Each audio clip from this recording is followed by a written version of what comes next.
Hi, உங்கள் chef Suresh அபுதாபியிலிருந்து. இன்றைக்கி நம்ம பார்க்க போகிற ரெசிபி பார்த்திங்கன்னா சூப்பரான ஒரு சீஸ் சமோசா. அதுக்கு தேவையானது நான் இங்கே 2 பாக்கெட் ஹலுமி சீஸ் எடுத்துக்கிட்டேன். நீங்கள் ஹலுமி சீஸ் இல்லைன்னா பன்னீர் எடுத்துக்கங்க.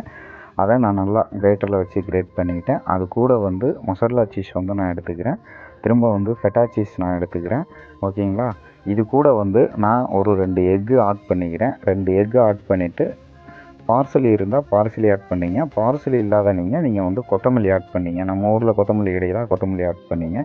எக்கு எதனால் போடுறதுனா சீஸு உள்ளே ஸ்டஃப் பண்ணிவிட்டு ஆயில் ஃப்ரை பண்ணுறப்போ சீஸு மெல்ட் ஆகி வெளியில் வரும். அதனால் எக்கை போட்டோம்னா அது கேட்ச் பண்ணிக்கும். இப்போ நான் சமோசாவோட ஃபேட்டியை எடுத்துகிட்டு அதை நான் ஸ்டஃப் பண்ணுறேன் உள்ளே.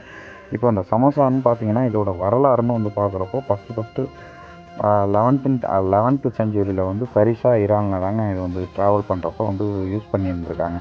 அதுக்கப்புறம் இந்தியாவில் 13 to 16th செஞ்சுரியில் இந்தியாவில் பேஸ்ட்டில் யூஸ் பண்ணியிருக்காங்க.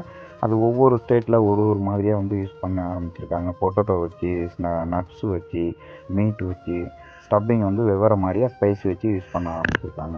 இதில் கலோரிஸ் பார்க்குறப்பங்க ஒரு 30 கிராம் சமோசாவில் 130 to 134 வரையும் இருக்குது.